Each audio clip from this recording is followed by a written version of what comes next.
Helania watched as Frederick tried to impress her with the secret entrance and the organization inside. Based on what he had divulged to her, this organization was likely the one plotting against her master. A part of her wanted to kill them all, but spending time with Frederick made her decide that such a thing would be too compassionate. There was also some doubt about their ability to hinder her master, so she suspected there being someone else more powerful. "Frederick, you finally made it!" a fat man called out, as he had a woman on his lap and a rib of meat in his hand. "We were worried that you were killed by bandits on your way here." The man laughed at the idea. "As always, it is a pleasure to see you again, Lord Samworth," Frederick replied cheerfully, but the forced smile on his face revealed his true thoughts. "Will the Emperor be arriving soon?" he asked. An older woman sitting next to the man answered, "His Imperial Majesty will be arriving shortly."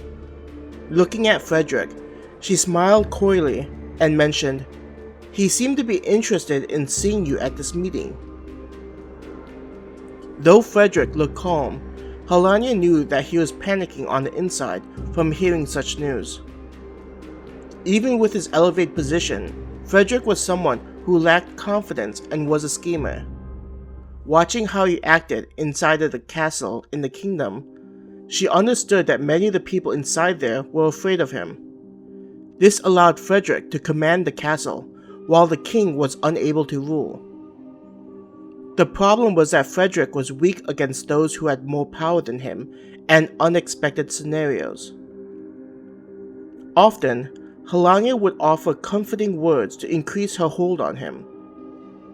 With her physical and emotional charms, getting Frederick to become dependent on her was simple. These ties helped to get Frederick to open up about his relationships and schemes, which also helped not to allow those she was hunting to be aware and go to the shadows.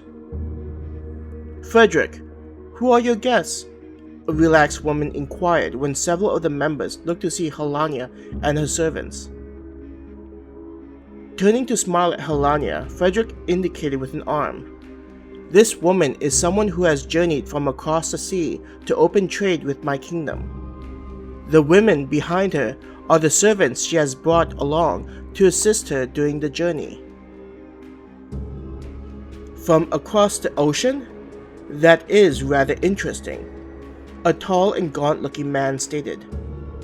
"As someone who dabbles in trade, I would enjoy talking with you and learning more about your kingdom." He casually nodded his head in respect to Helania.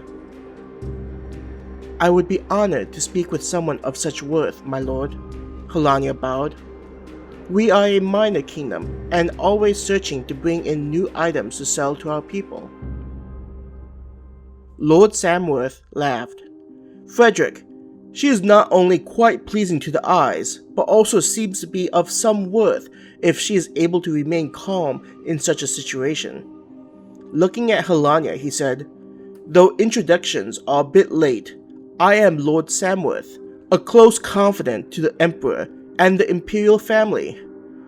Pointing with his hand that wasn't holding the rib, he indicated to the older woman next to him, "This is Countess Elizabeth, who works in the intelligence unit inside of the Empire. There are very few things she is not aware of inside the continent."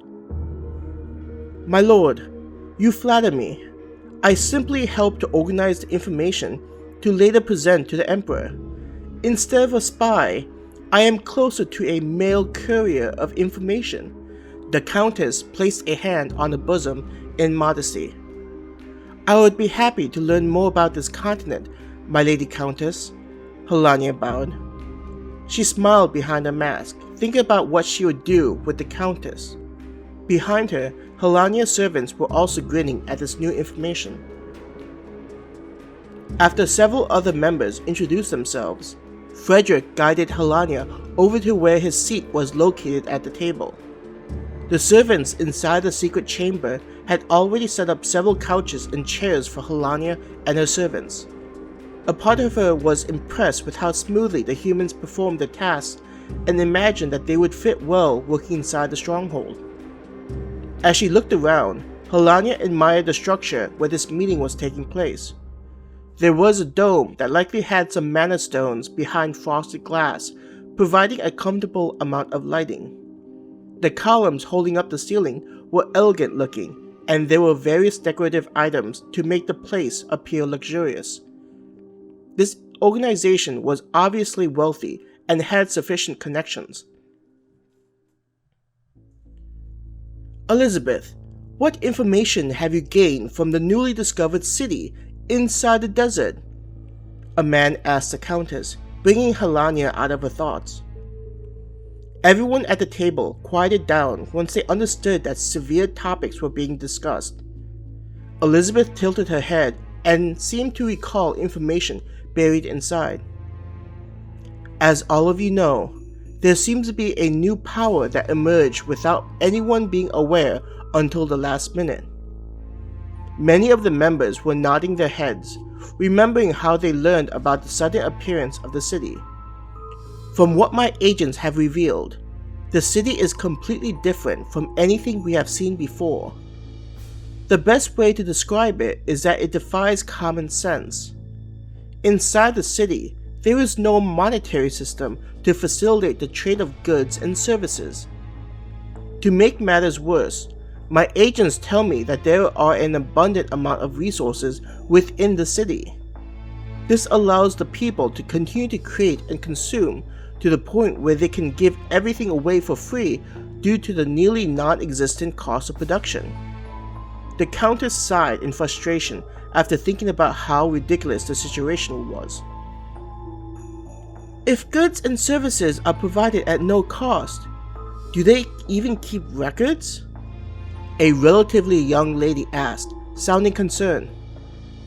The Countess nodded her head in understanding.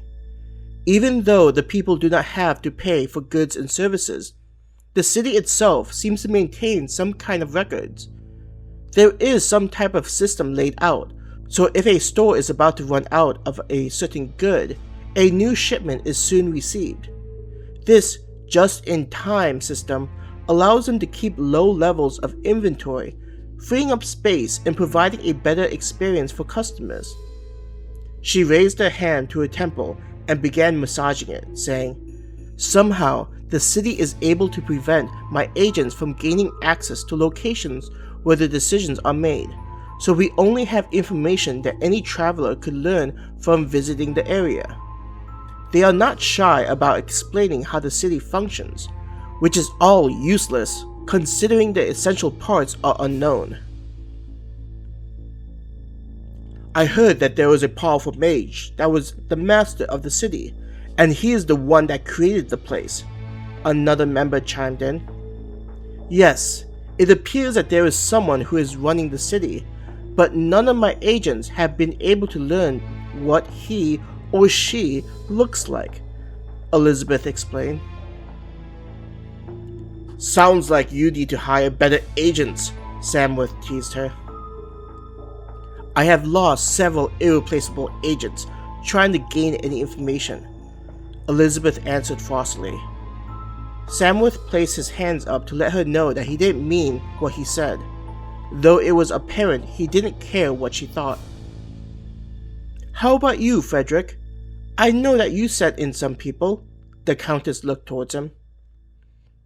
Helania looked at Frederick with a smile on her face, thinking about how foolish he and these humans were.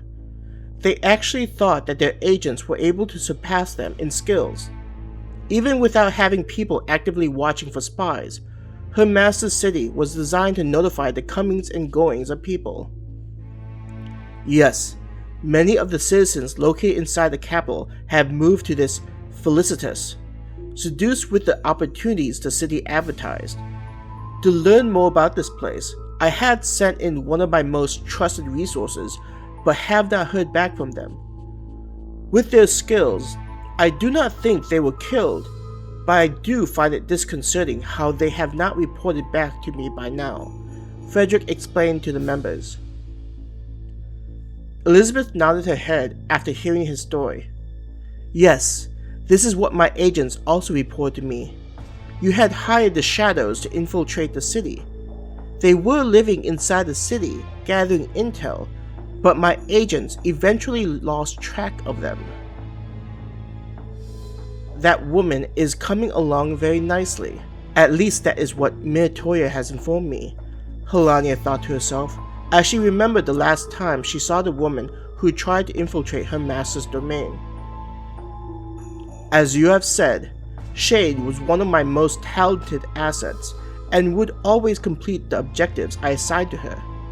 Though her personality was rotten, I would be confident of the results after she completed the mission, Frederick elaborated.